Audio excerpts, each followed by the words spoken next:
नमस्कार, मैं हूं सुमन कुमार। न्यूज अड्डा विद सुमन में आप सभी का स्वागत है।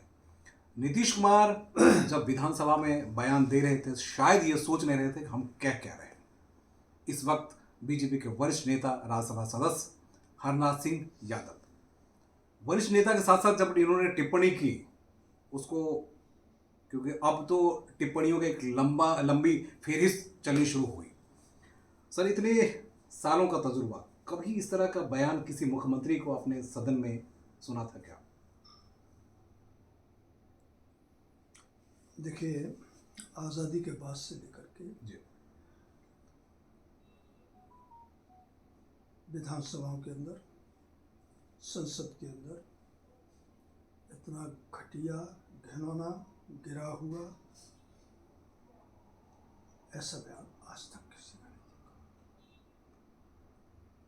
अरे कठोर भाषा का प्रयोग करते हैं लोग, लेकिन इस प्रकार की गंदी भाषा का तो प्रयोग कभी सुना नहीं था, सोचा भी नहीं था कि एक मुख्यमंत्री के विधान सभा के अंदर कोई प्रदेश का मुख्यमंत्री ऐसी घटिया बात बोलेगा। पूरे लोकतंत्र का जो सिर जो है शर्म के बारे में झुक गया है, और बिहार के लोग भी बड़ा अपने को शर्मसार महसूस करते होंगे। लेकिन मुझे आश्चर्य ये है जी। कि जब ये सब वो बोल रहे थे तो पूरा सदन जो है शांत बैठा हुआ है। मैं समझ नहीं पा रहा हूं कि सदन में शांति का क्या कारण था।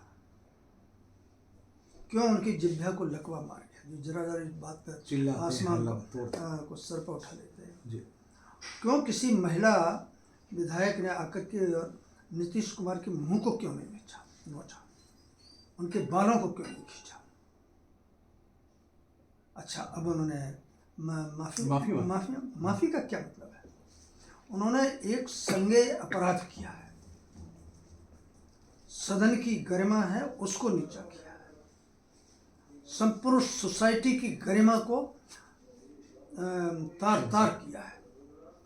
तो उनके खिलाफ तो मुकदमा दायर होना चाहिए और उनको जेल के सीखचों में डालना चाहिए। माफी का कहीं पर कोई औचित्य नहीं है, कोई तुक नहीं है।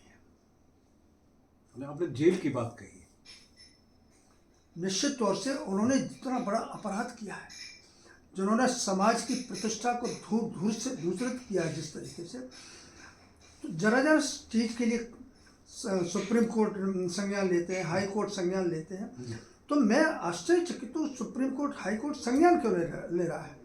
हाँ, उनको संज्ञान लेना चाहिए। इतना बड़ा प्रकरण हो गया, संपूर्ण महिला समाज को जो है उन्होंने अपमानित कर दिया। हाँ, और दूसरी बात, ये जो एनडी नाम का जो गठबंधन है, एक सबकी जवान को लकवा मार गया। एक भी व्यक्ति ऐसा नहीं है जिसने इसकी आलोचना किया। वरन उनके दल के और कुछ अन्य लोगों ने बेशर्माई से उसको समर्थन दिया उनकी बात को। तो ये तो गिरावट की पराकाष्ठा। तो इसलिए इनको माफ करने का कोई सवाल नहीं। सर, राबड़ी देवी जो जिस तरह से बयान उन्होंने दिया है, कहा कि उनकी जुबान फिसल गई। आरजेडी के जो ट्विटर्स हैं उसमें जो उनकी टिप्पणी को सही ठहराया गया। लालू यादव जी, राबड़ी देव जी विशुद्ध ग्रामीण परिवेश से आते हैं। उनके बेटे ने बेशर्माई से समर्थन किया कि उन्होंने गलत क्या कहा, और राबड़ी देवी जैसी महिला ने इसको एक तरीके से समर्थन ही है उनकी वार्ता का। हाँ, ये आश्चर्यजनक है। उनको भी मैं तो कहूँगा वो महिला है, लालू जी की पत्नी, ऐसे कोई कठोर शब्द मेरे लिए प्रयोग करना उचित नहीं है, लेकिन उनकी इस बात को मैं खारिज करता हूँ। सर, अब आते हैं, क्योंकि नीतीश कुमार जिस तरह के शब्द का इस्तेमाल किए, उसके अलावा क्या हम दूसरी चर्चाओं पे कि वहाँ कल से बवाल होना शुरू हुआ, खासकर नौकरी को लेकर, कि नौकरी में कैटेगराइज जो है सबसे ज़्यादा बेरोजगारी बिहार में ही है।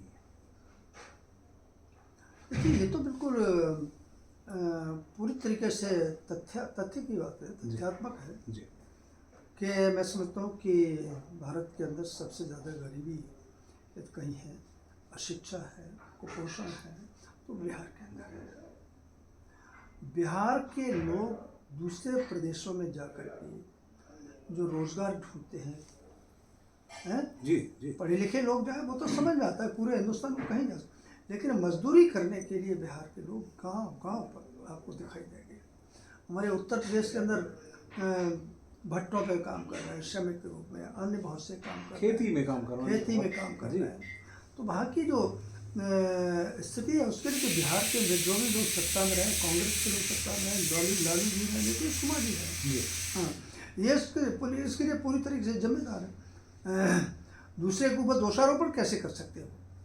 और विगत लंबे अरसे से मैं समझता हूँ 20-22 साल से तो 30 साल तो हो गया, उसमें लालू जी और नीतीश जी हैं दोनों। अब इसमें से जब वो चारों तरफ से घिर रहे हैं, जनता कहीं उनके बाल न खींचने लगे, तो भी ये तमाम अनेक प्रकार की जातीय जनगणना है, कहीं आरक्षण है, ये मुद्दे ला करके अपनी खाल बचाना चाहते हैं।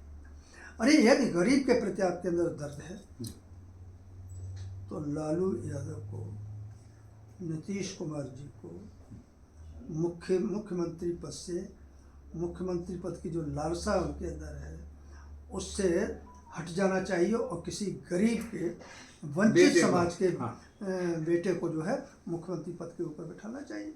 इस गरीबों के वास्तव में शुभचिंता कर नहीं, बिल्कुल बहुत अच्छी बात आपने कही कि बिहार लगातार 30 सालों से यही, कभी लालू और कभी फिर नीतीश, दोनों की जोड़ी बहुत सलामत रही और बिहार कहाँ से कहाँ पहुँच गया। देश के तमाम हिस्सों में बीमारू राज्य जो हुआ करते थे वो सब खत्म हो गए। मध्य प्रदेश, उत्तर प्रदेश, तमाम सारी जगह आज उत्तर प्रदेश की ओर ऐसे इस निगाह से हम देखते हैं कि आपको एक ऐसा विकास का प्रदेश बन गया जहाँ वो क्राइम हो, चाहे जो भी जैसी भी चीज़ें हैं, आप एग्जाम्पल के तौर पे इसको ले सकते हैं। लेकिन बिहार है, उसका एग्जाम्पल ऐसे ले सकते हैं कि उनका रनवे हो, उनकी सड़क हो, उनका ट्रेन हो, उनकी एजुकेशन हो, हर सिस्टम ही वर्स्ट है।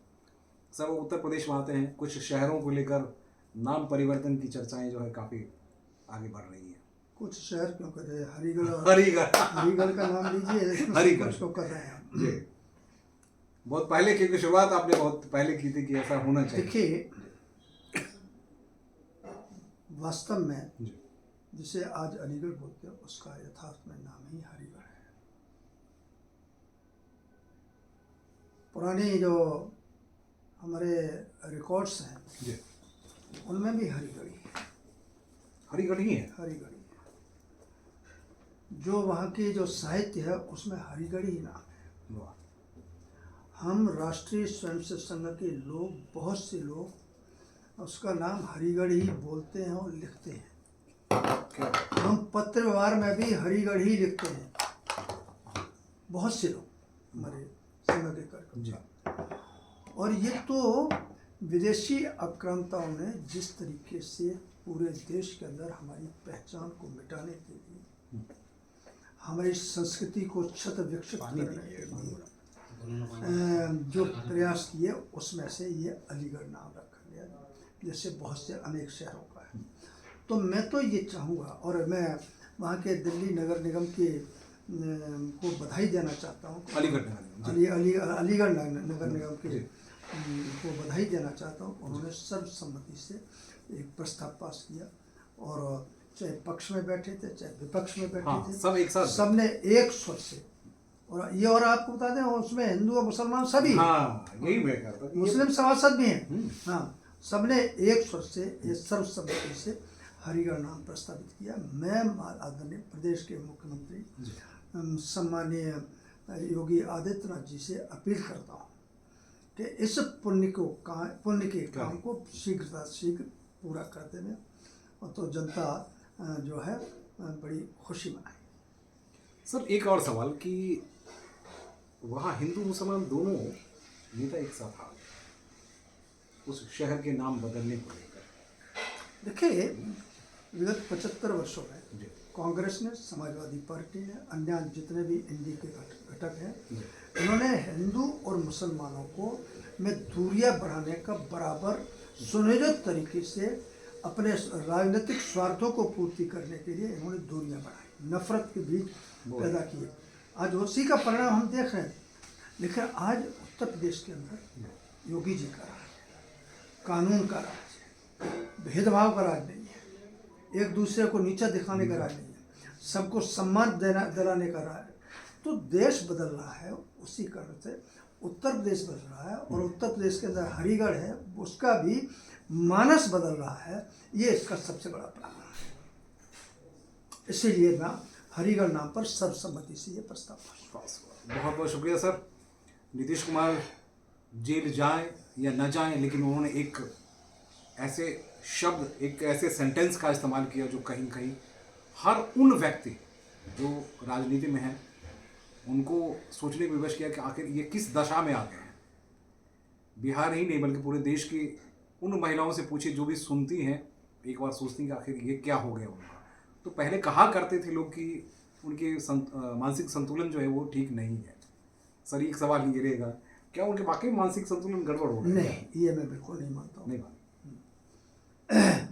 मानसिक संतुलन को लेकर के बहुत से लोग समझते हैं प्रत्यक्ष अप्रत्यक्ष रूप से। अच्छा, उन्होंने बिल्कुल सुनियोजित तरीके से जी सोच समझ करके बोला। चलो, विधानसभा में उनकी क्या नाम है, जवान फिसल गई, विधानसभा में बोलते बोलते बोले, उसके बाद तत्काल बाद विधान परिषद में गए, वहाँ जाकर के उन्होंने बोला। तो इसलिए ये तो नहीं कह सकता कि उनका जवान फिसल गई, ये तो नहीं कह सकता उनका मानसिक संतुलन खराब हो गया।